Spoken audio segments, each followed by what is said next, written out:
A paz do Senhor Jesus, sejam muito bem-vindos a mais uma live da Assembleia de Deus Semeando Paz fora do púlpito. Estou aqui com o pastor Gersino para darmos continuação ao tema que nós tratamos na última live nossa, que foi sobre a influência. Olha aí, então nós vamos continuar esse assunto hoje sobre a mídia, a influência e falar um pouquinho mais sobre esse assunto. Nós somos a Assembleia de Deus Semeando Paz em Divinópolis. A nossa sede está na rua Manuel Valinhos 351, no bairro Santa Bárbara. Nosso pastor-presidente é o pastor Paulo Batista. Estou aqui com o pastor Gersino, ele que é vice-presidente e também pastor local na congregação do Catalão, além de psicólogo, escritor, conferencista e terapeuta familiar. Se você quiser seguir ele nas redes sociais, é muito fácil. Pelo Instagram, no @psicólogogersino, pelo Facebook, no Gersino Gomes, e pelo Twitter, no Gersino_E. Além dessas redes sociais, ele também faz atendimentos pelo WhatsApp e também vendas de livros. Não é isso mesmo, professor Gersino? Exatamente. Boa noite. Deus abençoe a todos. Boa noite, Alain. Paz do Senhor. Nós estamos disponíveis no WhatsApp para nós atendermos no que diz respeito a agendamento de palestras, congressos, seminários de casais, família. Atendemos em qualquer lugar do Brasil.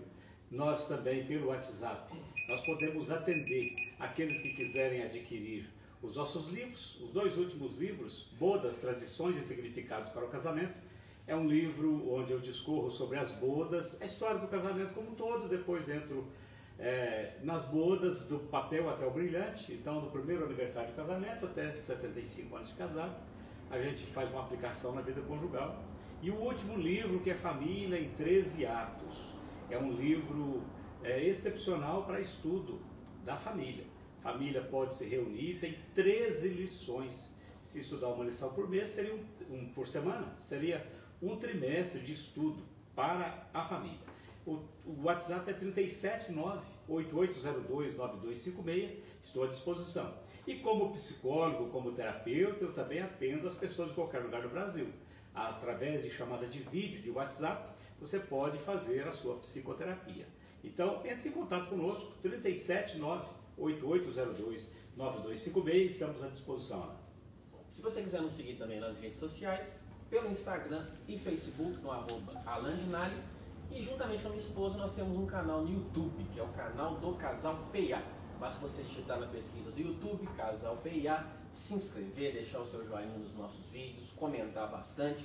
A sua participação e a sua inscrição é muito importante para a gente. Então, digita na pesquisa do YouTube, Casal PIA, venha fazer parte da família PIA, em nome de Jesus. Se você quiser nos seguir também nas nossas redes sociais, pelo Facebook, nós estamos no @DeSemeandoPaz, e temos também a nossa página. Além do perfil público, nós temos a nossa página, onde estão sendo postados alguns dias a continuação da construção do nosso templo sede. Nós já estamos na fase de acabamento e tem sido uma bênção aqui para a cidade de Divinópolis. Se você quiser nos ajudar e acompanhar um pouquinho dessa obra, entra na nossa página, curte, compartilha com seus amigos. Lá tem um linkzinho, se você quiser nos ajudar financeiramente, a nós concluirmos essa obra em nome de Jesus. Já compartilha essa live com o seu vizinho, com a sua família, aí nos seus grupos, nas suas redes sociais, no seu Instagram, pelo seu Facebook e no WhatsApp, para que as pessoas possam estar entrando e participando. Já manda a sua pergunta, o seu comentário. Você que acompanhou a nossa live anterior, já está sabendo que nós vamos continuar com o assunto que nós tratamos, então já manda a sua pergunta, se ficou alguma dúvida, se ficou algum questionamento. Se você tem alguma coisa para acrescentar a essa live de hoje, já manda o seu comentário, a sua pergunta, que vai ser muito importante para nós. Além dessas redes sociais também, pelo YouTube, nós temos o nosso canal no @DeSemeandoPaz. Lá você, da mesma forma, se inscreva, deixe o seu curtir, assista os nossos vídeos. Tem muito conteúdo bacana e muito conteúdo para a sua edificação espiritual. Pastor Gersino, vamos continuar com a nossa live Mídia, o poder da influência, quem você segue. Na última live nós falamos um pouquinho sobre o que é influência e deixamos claro alguns termos, mas a gente vai aprofundar um pouquinho mais acerca de como que a mídia ela pode nos influenciar. Nós sabemos que a mídia em si não é algo ruim, mas as pessoas que usam a mídia, que estão por trás, elas podem nos influenciar tanto negativamente quanto positivamente. Parando um pouquinho, falando acerca das estratégias. Quais estratégias você acha que a mídia pode usar a nos influenciar de alguma forma? Alan, primeiro nós vamos pensar o seguinte, que da influência para a manipulação é um fio finíssimo, né?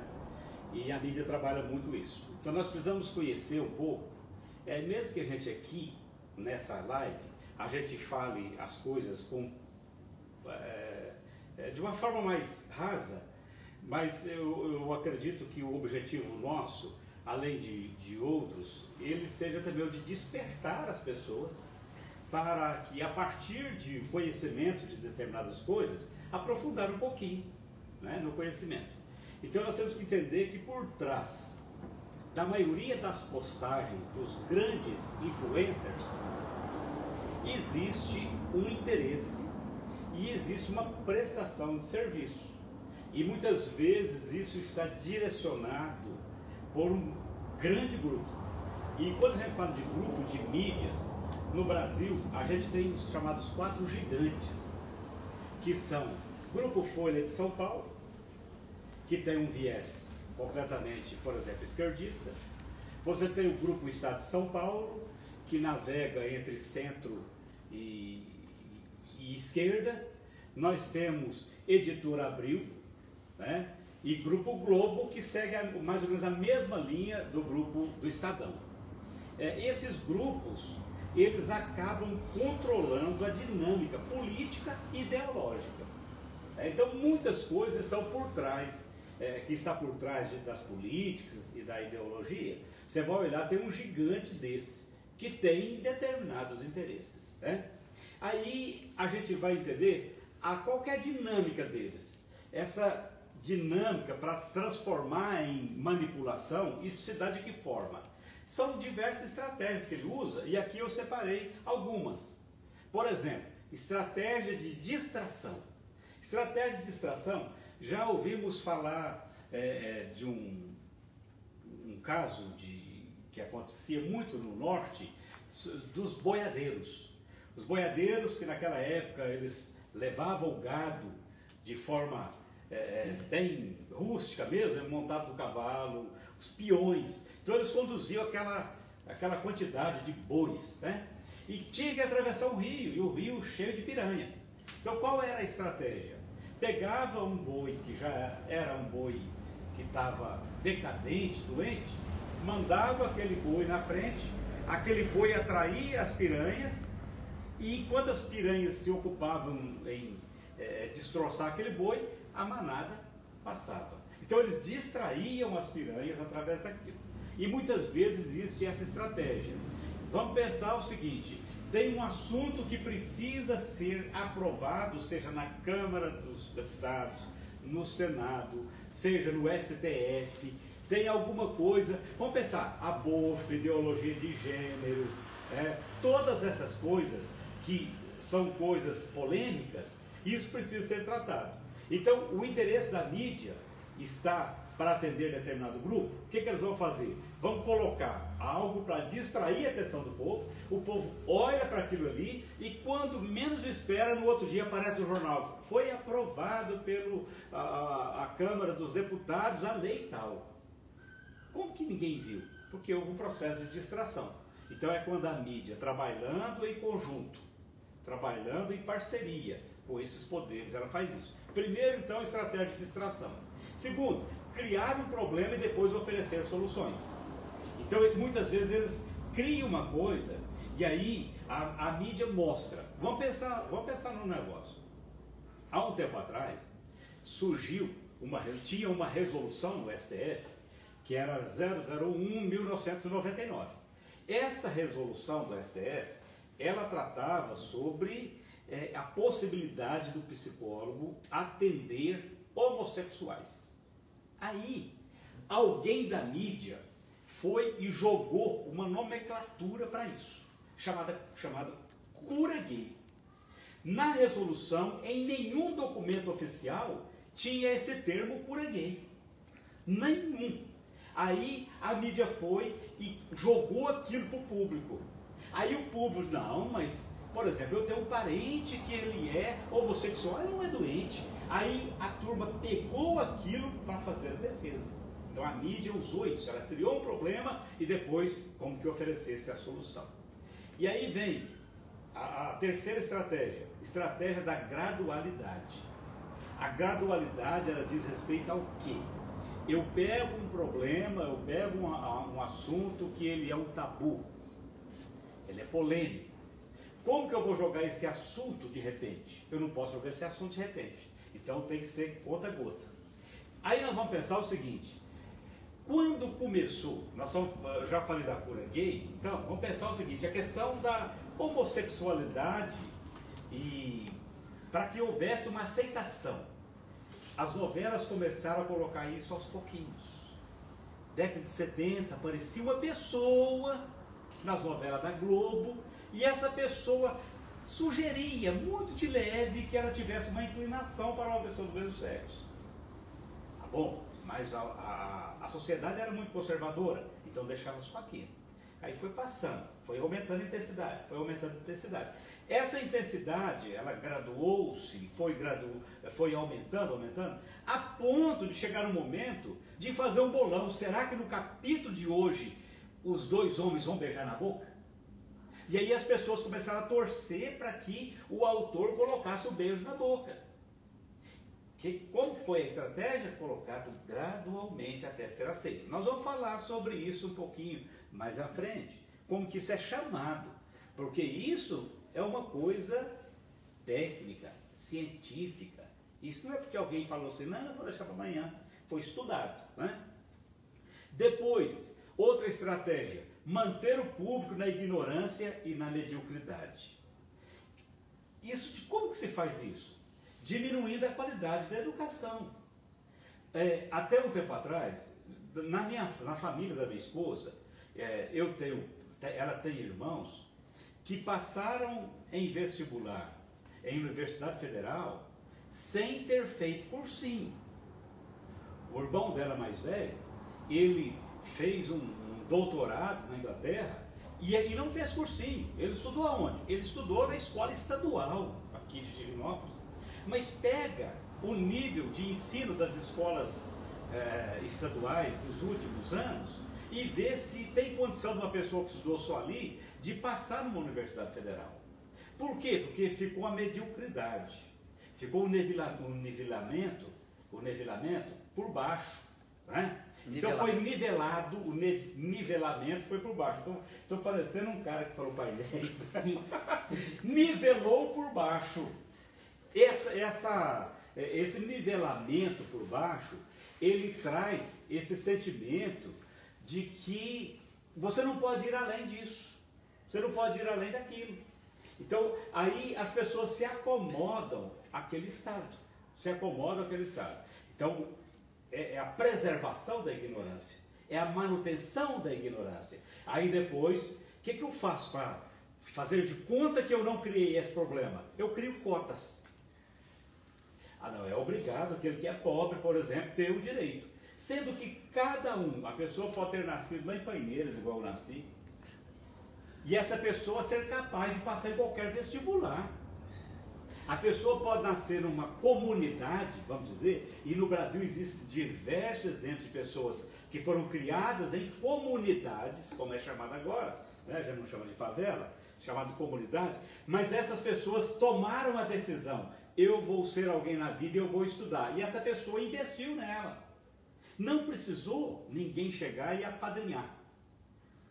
Essa pessoa conseguiu pelos seus próprios méritos, independente da sua cor, independente da sua origem. O nosso cérebro, ele tem a mesma cor. Ele pode estar dentro de um branco como eu, ou pode estar dentro de um negro, dentro de um pardo, dentro de um asiático. O nosso cérebro tem a mesma cor. Então nós temos a mesma capacidade, a menos que tenha sido diagnosticado uma dificuldade minha na aprendizagem. Mas na verdade é o seguinte, está provado, todo mundo aprende. A única diferença pode ser na velocidade, né? E, por último, estimular o público a ser complacente com a mediocridade.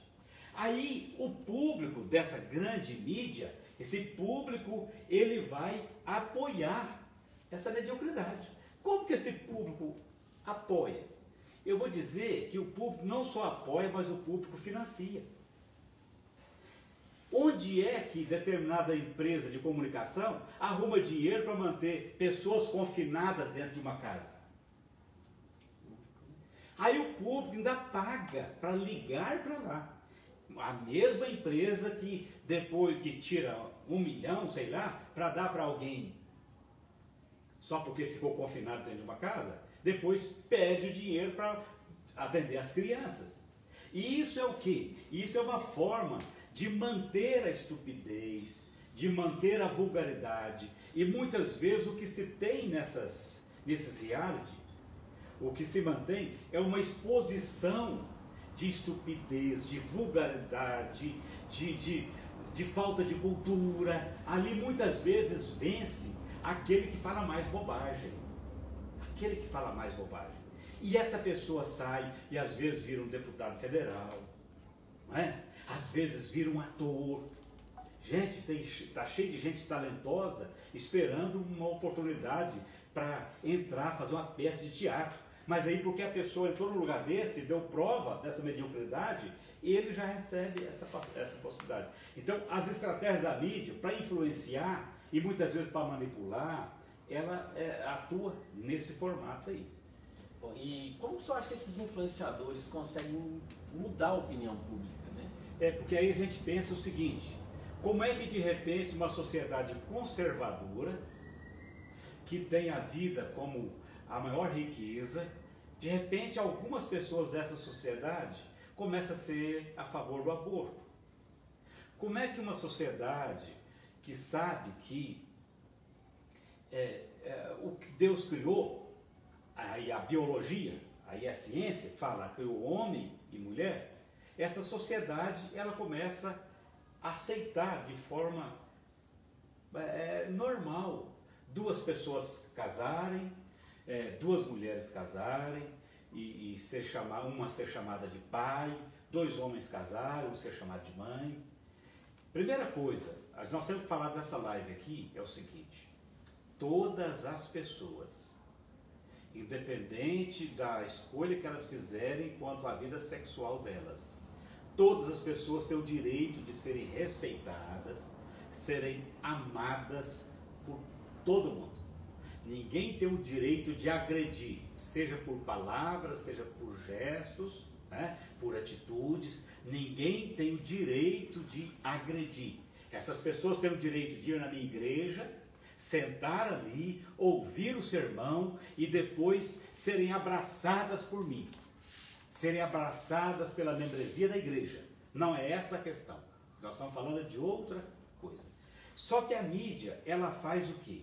A mídia, ela trabalha numa coisa que foi chamada de janela de Overton. O que é a janela de Overton? A janela de Overton é um método de engenharia social utilizado para mudar a opinião das pessoas. Foi criado por Joseph Overton, e aí de onde originou o nome janela de Overton. E aí nós vamos pensar o seguinte: vamos pensar que nós temos aqui dois polos, e entre esses dois polos nós temos uma posição polêmica. Vamos pensar sobre pedofilia. Aí tem essa posição polêmica aqui. Aí nessa posição polêmica, você pega essa janela e você mexe com essas janelas. Então, na extremidade de cá, você tem aquelas pessoas que são radicalmente contrárias à pedofilia. Depois, na janela de cá, na outra extremidade, você tem as pessoas que são radicalmente favoráveis à pedofilia. Então, o que a mídia vai tentar fazer? Vai tentar mexer essa janela, fazendo com que as pessoas mudem a sua opinião. Então, vamos pensar. A visão nossa, eu sou um conservador, até porque eu sou cristão. E a visão bíblica é de conservação, né? De conservadorismo. A visão bíblica é essa. Nós conservamos aquilo que nós aprendemos pela Bíblia Sagrada, né? Aí, vamos pensar sobre a pedofilia que a gente falou. E aí, nós como conservadores, nós falamos assim: olha, a nossa opinião é definitiva. Pedofilia é crime. Pedofilia é crime. Aí, o que fizeram as pessoas, Os esquerdistas, os marxistas, o que eles fizeram? Escuta, nós não podemos pegar essa janela e mudar essa janela para cá, tirando esse povo que é radicalmente contrário, colocando esse povo para ser radicalmente favorável. Então nós vamos criar meios para que essa janela vá movendo aos pouquinhos. Então nós vamos começar a usar de artifícios. Nós vamos fazer exposições em museus, e nessas exposições nós vamos colocar homem pelado, segurando na mão de uma criança. Nós vamos falar que as crianças podem colocar a mão naqueles corpos, porque são corpos humanos, né? Apenas são homens grandes. Aí esses museus, a princípio, causam um protesto, mas a ideia foi colocada. E aí aquelas pessoas que de repente elas eram radicalmente contrárias, elas ouvem um artista que elas admiram, que fizeram um papel muito bom na novela, e falam, não, gente, isso é arte. Aí essa pessoa começa a falar assim, eu não preciso ser tão radical. Aí vem outra pessoa e fala o seguinte, olha, pedofilia, ela não é crime, ela é uma doença. Olha, a pedofilia, ela pode estar até nos códigos da Organização Mundial de Saúde, como sendo, ou caracterizada, como sendo uma doença. Entretanto, nós não podemos esquecer que é um crime, que se você pegar o Estatuto da Criança e do Adolescente, não precisa de você ir muito longe. Pega o ECA, o Estatuto de Criança e Adolescente, você vai ver como que você precisa cuidar dessa criança. Aí você pega a educação, então nós falamos do museu, você pega a educação. O que nós podemos fazer para minimizar esse impacto? Ó, vamos fazer um kitzinho aqui, vamos mostrar como é que as crianças vão conhecer a sexualidade. Aí vem o kit gay. E aí vamos implantar isso na escola. Escuta, mas a escola particular não vai aceitar isso, porque tem pais conservadores. Não, mas a escola estadual, simplesmente nós despejamos lá. E aí eles pegam um monte de revista do Felipe Neto e mandam aquelas revistas e mandam para a escola estadual. E onde que está a escola? Quem que estuda na escola estadual? São pessoas que às vezes são desfavorecidas, que não têm poder de palavra, de falar assim, eu não aceito isso, porque meu filho não vai estudar isso.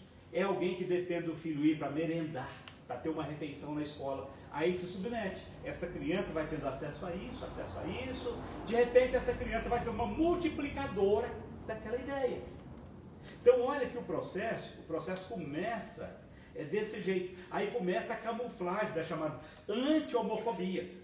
Enquanto que as pessoas eram radicalmente contrárias, de tanta inserção de coisas para minimizar o impacto, a pessoa começa a fazer, peraí, estou sendo homofóbico. Por que eu acho que eu estou sendo homofóbico? De tanto alguém falar. E aí você não pode falar. Eu, como pastor, eu tenho o direito de falar, de chegar, e você tem o direito de abrir a Bíblia Sagrada e dizer, a Bíblia caracteriza a mentira como um pecado. A Bíblia caracteriza o adultério como um pecado. A Bíblia caracteriza a homossexualidade como um pecado. Então, se o meu país ele é 90% cristão, é preciso que essa voz seja ouvida. Né? Então é preciso se posicionar. Então a gente tem que observar, essa janela está andando para onde sobre determinados assuntos. Tem assunto e essas pessoas não têm pressa. Se essas pessoas não alcançar essa geração de agora, elas sabem que elas vão alcançar a geração de daqui a 30 anos. Então elas sabem que a janela pode mexer bem devagar, que elas estão plantando em futuras gerações. Então aí é onde a gente vai ver a importância da família. Deus colocou a família para zelar por isso. Por isso que muitas dessas teorias detestam a cultura judaico-cristã. Porque a cultura judaico-cristã, ela é contrária a isso. Então vai chamar de fundamentalista. Eu já tive colega dito cristão, evangélico, que me chamou de fundamentalista na faculdade.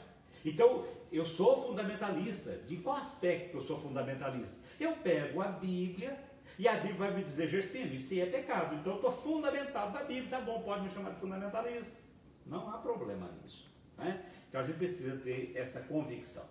E é importante a gente falar sobre esse assunto, principalmente porque querendo ou não, nos nossos dias, essa questão política está muito aflorada, né, pastor Jesse? Exatamente. Nunca se interessou tanto por política como nos dias atuais, Aham. né, pelas situações que nós estamos enfrentando no mundo. E é muito importante nós, como cristãos, sabemos realmente com quem que nós estamos deixando o nosso voto, em quem nós estamos confiando, porque até um tempo atrás as pessoas trocavam o voto por causa de pequenas coisas, Exatamente. né? Por causa de benefícios, enfim, hoje em dia a gente tem que ter uma visão mais, vamos pensar assim, conservadora, de acordo com a Bíblia, né, das escolhas daquelas pessoas que vão nos representar.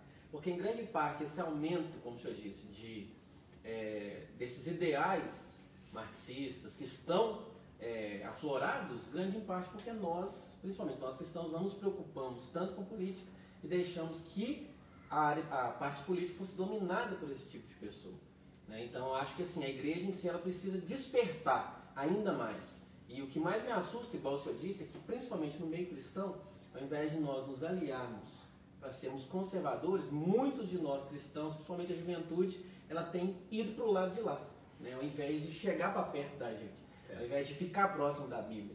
Então isso aí é uma coisa que desespera a gente, mas que é muito importante nós confiarmos em Deus e termos realmente um posicionamento certo. Porque como o senhor disse, essa questão da mediocridade, a gente já fez uma live aqui sobre mediocridade. Exatamente. E a gente sabe que quando a pessoa acredita naquilo que é passado para ela e ela não quer ir além daquilo que está sendo passado para ela, ela se torna medíocre, ela sempre vai estar sendo alinhada disso. E a gente sabe que esses ideais marxistas, eles fazem isso, né? Eles separam a sociedade, eles classificam a sociedade, eles mostram que o negro não pode ser superior, que ele precisa da cota para ele conseguir, que é necessário fechar os grupinhos, ou seja, eles vão limitando as pessoas. Como você não tem competência, né? É uma forma de controle, né? Porque se eles conseguirem controlar, principalmente a juventude, que hoje em dia, né, vamos pensar assim, é o futuro, né? Daqui a alguns anos, como você falou, as próximas gerações, eles vão conseguir dominar. Então é muito importante nós estarmos realmente, né, firmes. Nesse sentido, nós não sermos influenciados. Exatamente. Bom, pastor Gessinho, e o que é influência, então? Provoca em nós. Né? Primeiro é o seguinte, nós temos que lembrar que a gente passa a vida sendo influenciado e influenciando. Isso é resultado das interações nossas. Né? O que nós precisamos entender eu aceito quem me influenciar. Eu quero influenciar as pessoas positivamente ou negativamente. Então a primeira coisa que a influência faz, ela muda a nossa forma de pensar. Né? Eu tenho um pensamento, por exemplo, eu aprendi determinado valor com os meus pais e eu corro o risco de, dependendo do ambiente que eu frequento, ou dependendo da literatura que eu venha consumir, aquele valor, que era um valor ético, moral, necessário, eu passo a não acreditar mais naquele valor. E acabo adotando outros valores.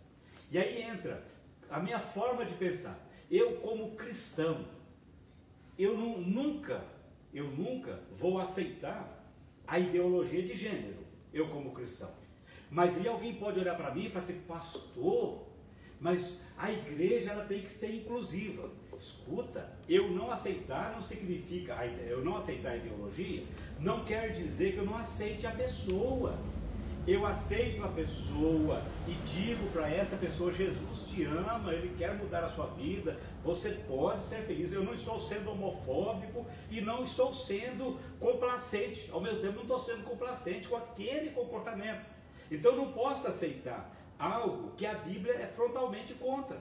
E tem pessoas que às vezes por causa de uma bolsa de um mestrado, às vezes por causa de dizer que tem amizade com determinadas pessoas, acaba aderindo às ideias para não ficar um peixe fora d'água. Quer dizer, está se vendendo, está vendendo os conceitos. A gente como cristão, a gente tem que pensar nisso. É interessante que a Bíblia fala sobre Acabe e a vinha que ele queria comprar, que era a vinha de Nabote. Aí ele chega para Acabe chega para Nabote e diz, eu quero a sua vinha, pode escolher o melhor lugar que você quiser, que eu troco com você ou eu te pago em cash. Ele falou assim, não vou fazer isso não vou desfazer da herança dos meus pais. Então ali tinha um valor agregado que ia além do dinheiro. Então a gente precisa saber, a carga que nós recebemos dos nossos pais, da Bíblia Sagrada, é inegociável. Então a influência não pode mudar essa minha forma de pensar.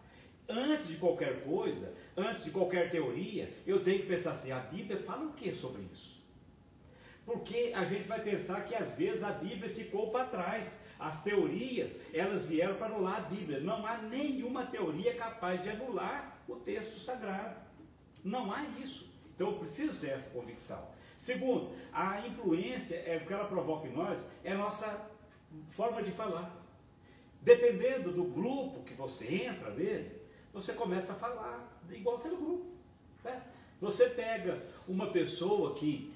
você pega um estilo de cantor, e tem uns cantores que, às vezes eu brinco com o Lorenzo, né? Tem uns cantores que, para eles cantar, eles fazem bico. Eles fazem bico e fazem um monte de coisa, e de repente, a pessoa começa a falar igual eles. Aí adere àquele grupo, e o perfil delas está igual aquele perfil. Está mudando a forma de falar, porque aderiu àquele grupo. Então, quando eu aceito entrar em determinado grupo, eu acabo aceitando o formato deles. Por último, ela muda a nossa forma de comportar. Aí o meu comportamento passa a ser igual o deles. Aquilo que eles aceitam, eu também aceito, porque eu estou fazendo parte do grupo. E é interessante, essa influência, era tão interessante, se você pegar Mateus, eu deixei o texto aqui para eu ler, Mateus capítulo 26, do versículo 69 até o 73. Olha só. Pedro estava sentado lá fora no pátio, como quando uma das empregadas chegou perto dele e disse: você também estava com Jesus da Galileia.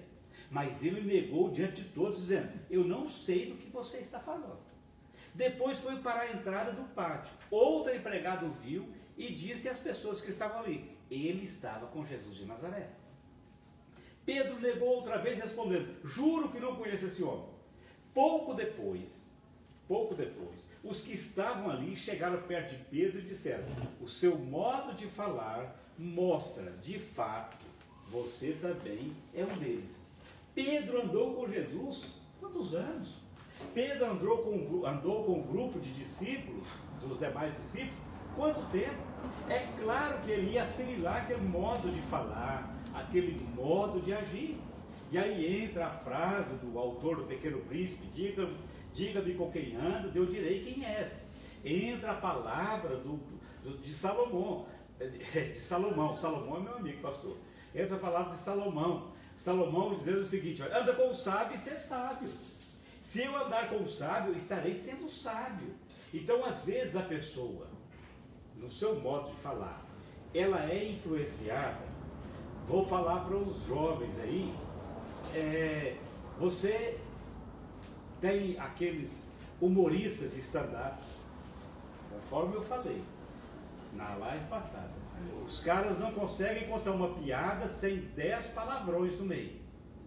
E aí você toda hora está ligado nesses caras contando essas piadas. Daí a pouco você está replicando as piadas dele.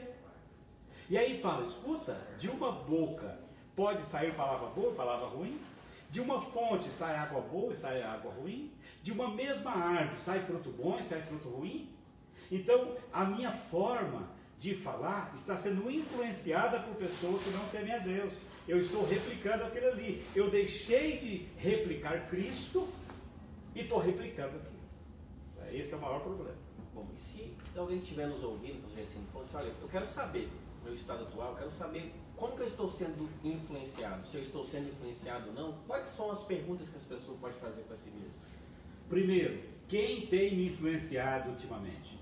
Aí entra aquela frase do que você gosta, né, mano? Eu sou o resultado das pessoas.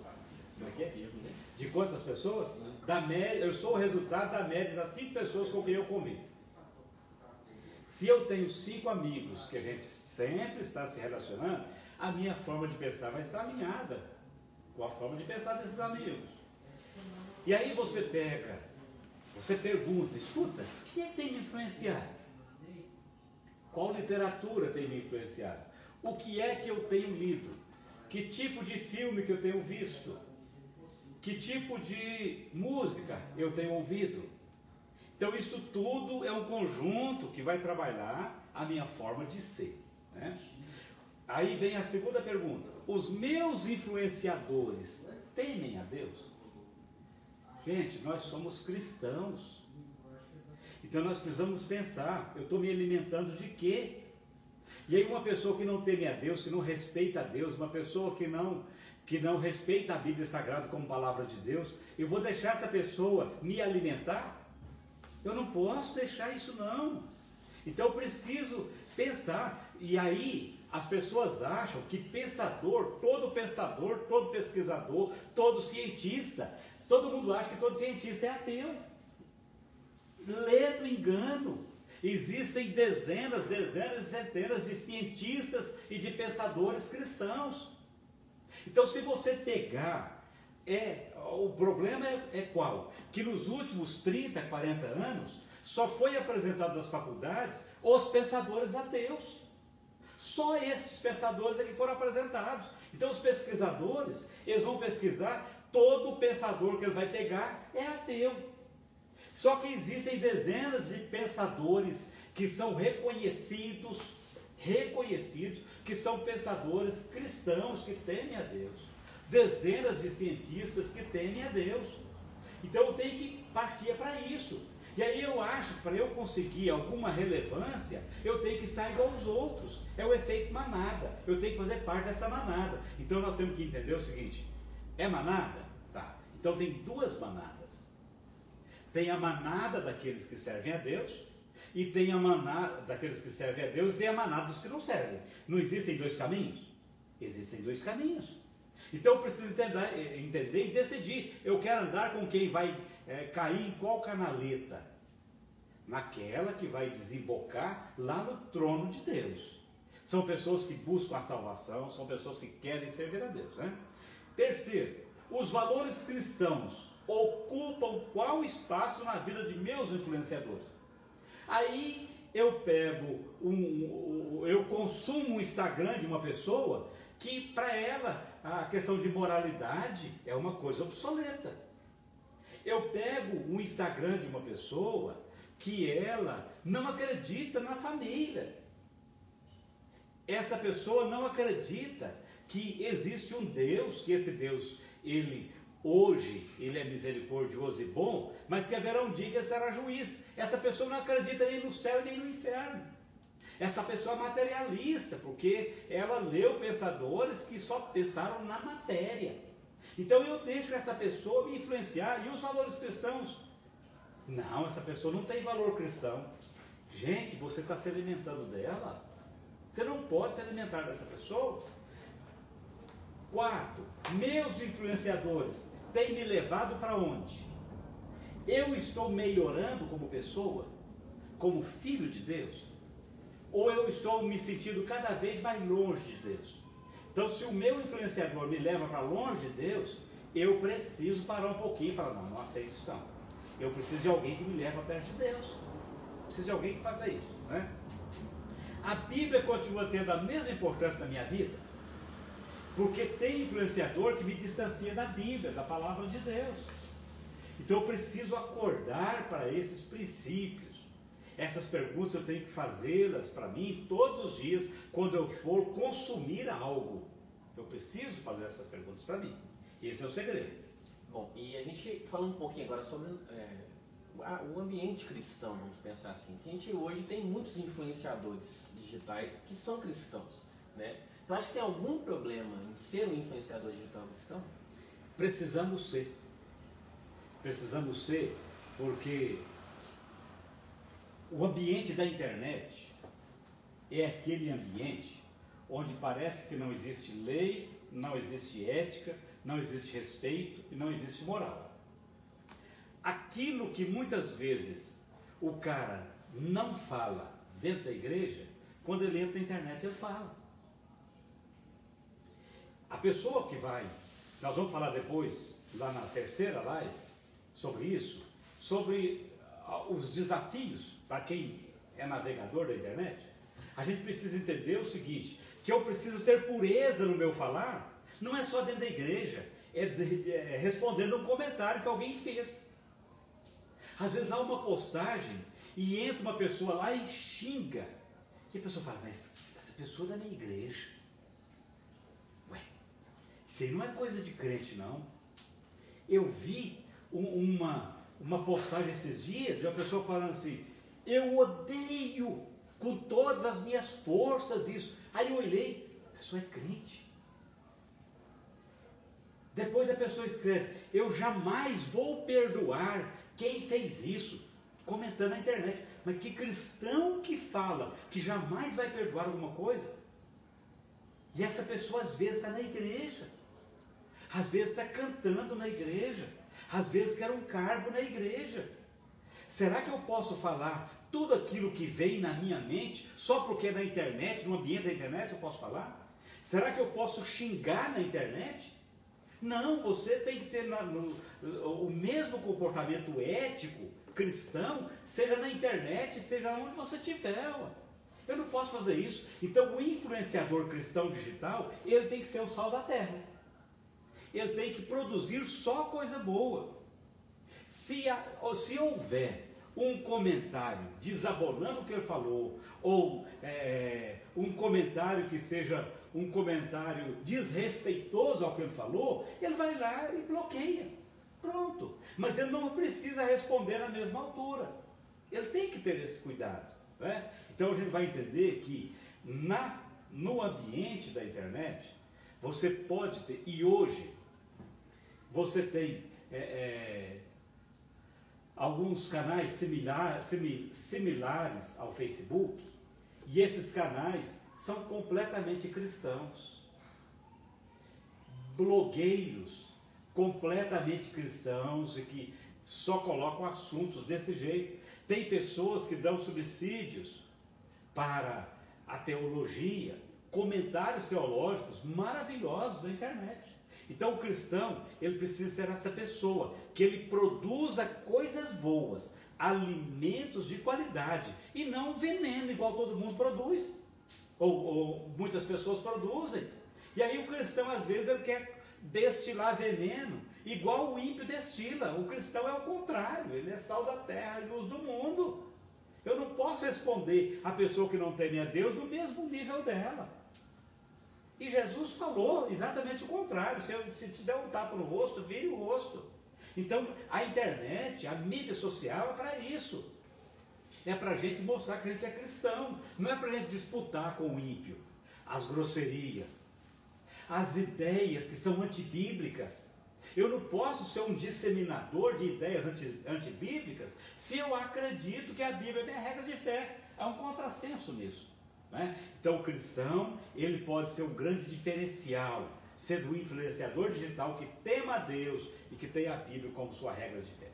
Bom, e se a gente quiser pontuar, vamos pensar assim, classificar tipos de influenciadores cristãos, não compensa a gente estar seguindo isso. Aí você estava falando, nós já entramos na seara propriamente dita do influenciador cristão. Pastor Gersino, tem influenciador cristão que eu não devo seguir? Infelizmente tem, né? Então você pega pessoas que apenas estimulam polêmica ou fofoca. Rapaz, eu fico pensando o seguinte: Paulo falou isso nas suas cartas, o seguinte: não percam tempo com essas fábulas, com essas conversas, não percam tempo com isso. Aí você tem pessoas que elas só usam a internet para polemizar. Elas não falam que Jesus é o Salvador, elas não falam que Jesus vai voltar, elas não falam que Jesus cura, elas não dão testemunho de transformação, mas elas colocam um tema só para gerar uma discussão. Eu preciso servir ao reino de Deus de forma correta. E aí tem um site, né? Vou falar ele aqui, como ele não vai ver a live, não tem problema, e se ele ver a live também não tem problema. Olha o nome, Fuxico Gospel. A Bíblia vai falar, gente, evita as contendas, evita as dissensões. Aí o cara ainda coloca Fuxico Gospel. A serviço de quem? Ainda bem que não colocou fuxico cristão, porque cristão não entra nisso. É gospel. No mínimo, o cara, ele não é cristão. Porque se ele fosse cristão, ele não ia colocar fuxico gospel, não. Porque quem fica fazendo fuxico, quem fica semeando contenda, não é cristão. está a serviço do diabo. E aí tem pessoas que, quando ouvem falar de um escândalo da igreja tal, em tal lugar, onde é que ele vai ler, que isso vai aparecer primeiro? No Fuxico Gospel. Você vai lá que você tem todas as fofocas. Vai ler a Bíblia, meu irmão. Vai ler a Bíblia, vai orar pelas pessoas que estão envolvidas nisso. Fala, Deus, tem misericórdia. Tem misericórdia. E às vezes a pessoa caiu numa enrascada, e todos nós temos que vigiar, a Bíblia manda a gente vigiar, porque qualquer pessoa é passivo de falha. E aí a pessoa falhou, caiu no Fuxico Gospel, o diabo vem e usa os outros crentes para botar o pé na cabeça dele e jogar no abismo. Né? Eu não devo seguir influenciadores que incentivam a vaidade, que promovem o próprio corpo. E às vezes tem cristãos que tudo que eles colocam ali é banalidade, é futilidade, né? Qualquer coisinha. Ah, eu fiz uma lasanha, tá lá, olha a lasanha que eu fiz. Pelo amor de Deus, eu quero saber de lasanha que você fez. Não quero saber de lasanha que você fez. Ó, o vestido novo, como é que ficou? Não quero saber. Você está com um canal na mão, você fala assim, olha, hoje eu orei em favor do meu país. Ore você também. Hoje eu orei em favor da igreja. Pastor da Assembleia, todas as igrejas precisam estar unidas. E as igrejas, elas são instrumentos de Deus.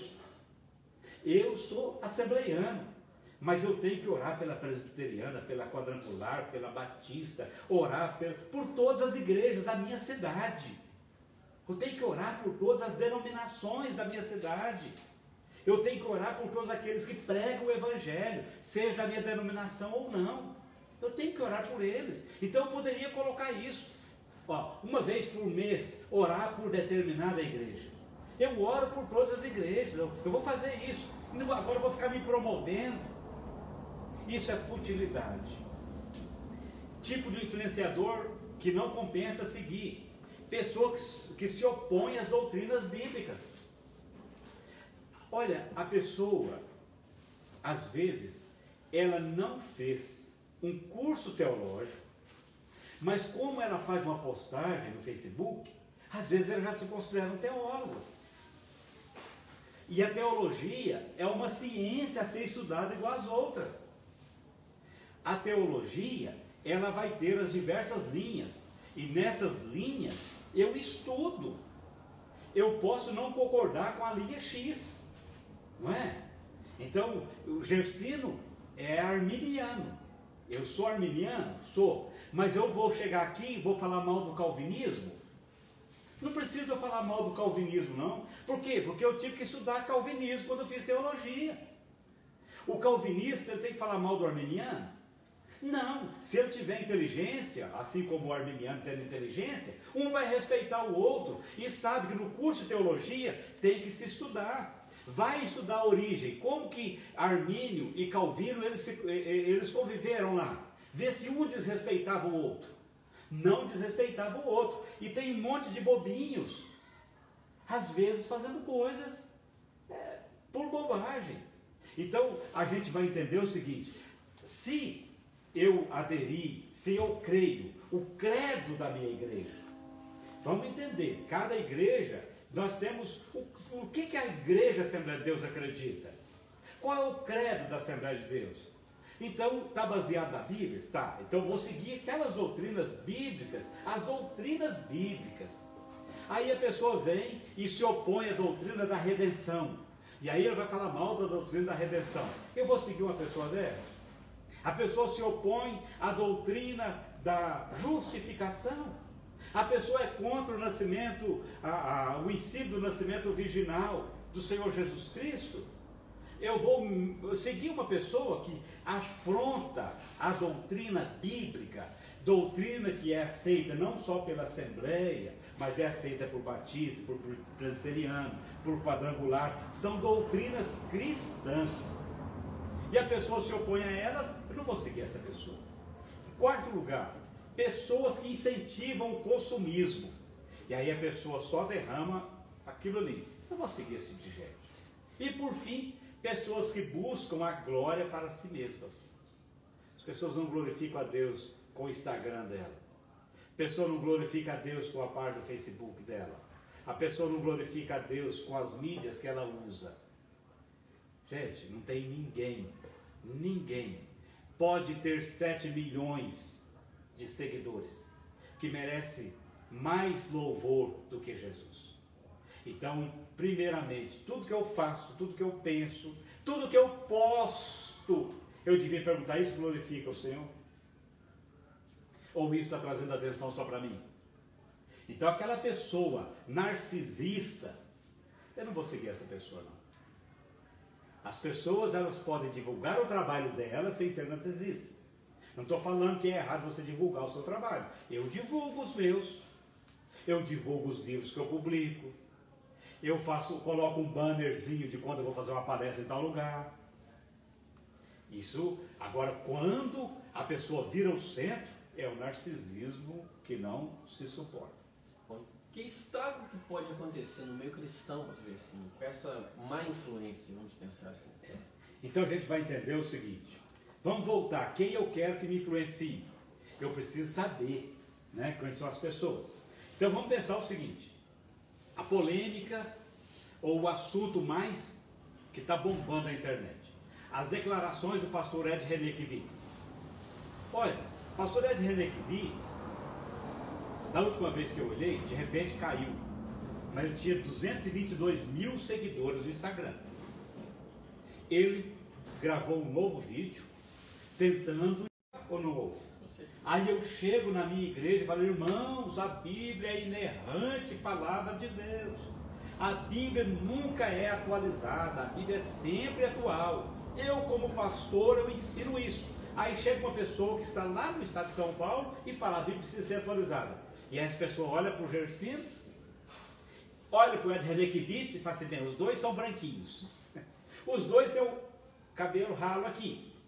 Mas o Ed René é o Ed René. Então eu vou acreditar nele. Né? Segundo lugar, Victor Azevedo. Victor Azevedo, 401 mil seguidores no Instagram. Declaração: os cristãos são pequenos deuses.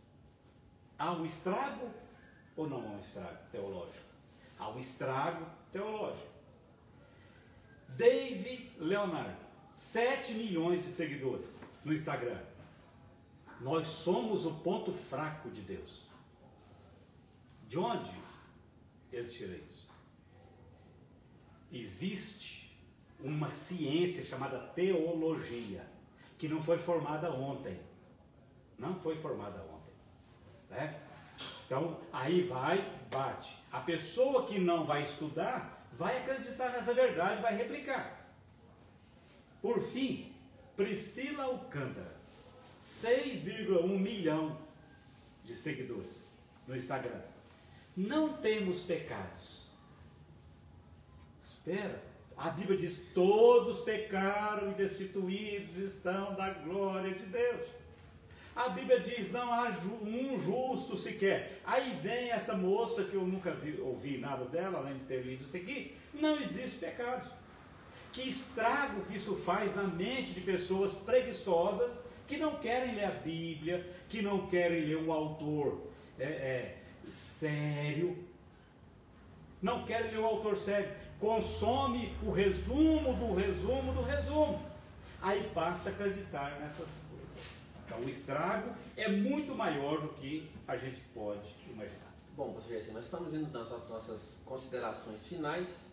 E antes da gente encerrar essa live, por certeza a gente vai falar um pouquinho mais na próxima semana acerca desse assunto. Tem muita coisa ainda para a gente abordar acerca desse assunto, é um assunto muito interessante. Nós estamos tendo muitas participações também. Se você mandou sua pergunta, seu comentário, não se preocupe, que até a última live nós vamos estar respondendo você, nós vamos estar te ajudando nos seus questionamentos. E a gente falando sobre essa questão da influência, pastor Gerson, o que representa então seguir uma pessoa ou uma página? Qual que é a representatividade para nós, né, de seguir uma pessoa ou uma página? Significa que nós vamos compartilhar das ideias dessa pessoa. Nós não apenas consumimos, mas a gente passa a avalizar as ideias dela, os valores dela, os ideais dela. Então você pega alguém que é completamente favorável ao aborto, aí de repente você segue essa pessoa. Você está dizendo para os seus seguidores que você também é favorável ao aborto. Você segue uma pessoa que ela dissemina as ideias materialistas de Marx e Engels. Depois a gente vai até falar um pouquinho sobre o progressismo, por que o cristão ele é conservador e não progressista. Nós vamos falar isso na live da semana que vem. Aí você está pegando tudo que essa pessoa fala, você está dizendo para ela o seguinte: deixa que eu vou repassar para os meus seguidores. E aí você está cantando no conjunto da igreja, você está lecionando na escola bíblica dominical, você tem uma oportunidade para dar uma palavra, aí de repente passa lá, olha no seu perfil, você segue Porta dos Fundos, você segue Quebrando Tabu. Peraí, mas você segue isso e ao mesmo tempo você quer dar testemunho na igreja? Você consome tudo que a mídia ninja produz e depois você quer cantar no grupo de louvor, você quer ser professor de escola dominical? Não se pode, uma fonte não pode produzir água doce e água salgada. É uma coisa ou outra. Ou é a Bíblia ou é essa baboseira que as pessoas fazem. Então, quando eu sigo essas pessoas, e eu gostaria que você fizesse um limpa. Pastor, mas o senhor está sendo um ditador como pastor. Não, eu estou querendo aplicar uma vacina, ou um antídoto. Dá uma olhada nas pessoas que você está seguindo. Olha pelo menos se elas acreditam em Deus. Porque muitas delas, eu te garanto, muitas delas nem acreditar em Deus, elas acreditam. Muitas delas estão se lixando para a família. Muitas delas estão propagando ódio. Estão usando a Bíblia. Depois, daí a pouco tem gente seguindo marcha das vadias e querendo ser cristão.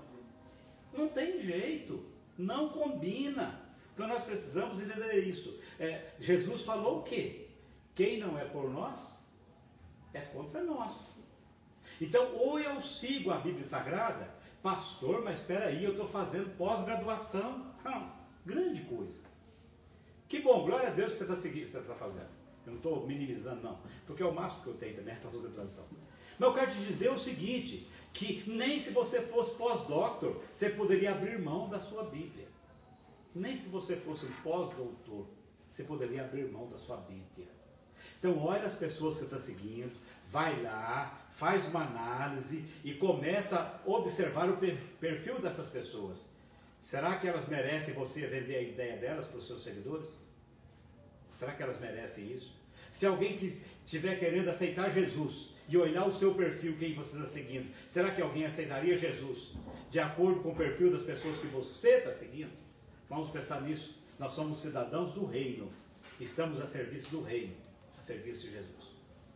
Bom, muito obrigado pela sua participação. Na próxima semana a gente vai continuar com essa live, esse tema é muito interessante, a gente vai falar um pouquinho, o pastor Gersinho já deu aqui um spoiler de como vai ser na próxima semana, então a gente vai entrar um pouquinho mais nessa questão do marxismo, desses ideais progressistas e o quanto eles são prejudiciais para nós cristãos. Então, não perca a próxima live, já compartilha essa live aí com seus amigos, nas suas redes sociais, já deixa agendado aí certinho na sua agenda para poder assistir a nossa nova live, vai ser uma bênção em nome do Senhor Jesus. Já se inscreva no nosso canal se você ainda não é inscrito, curta nossas páginas, nossas redes sociais. Pastor Gersinho, a oração final, suas considerações em nome de Jesus. A gente precisa esclarecer o seguinte: o que nós queremos é que você saiba qual que é o nosso pensamento como cristão. Então, nós acreditamos como cristãos, e pessoas que amam a Bíblia Sagrada, nós acreditamos nisso que nós falamos. Tá? Você tem a liberdade de acreditar no que você quiser. Mas nós precisamos passar nossa visão como cristão, como evangélico, nós queremos passar isso para você, né? Aí você decide, a decisão e o juízo é seu.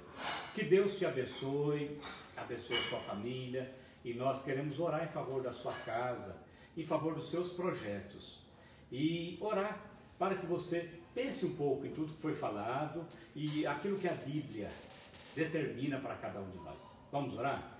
Senhor Deus e Pai, graças te damos por esses momentos, graças te damos pelo que foi tratado, tudo tratado no temor do Senhor, no desejo de edificar as vidas, de levar orientação para as pessoas, sem imposição, Pai, mas que as pessoas saibam por que nós pensamos assim e por que nós aconselhamos desse jeito.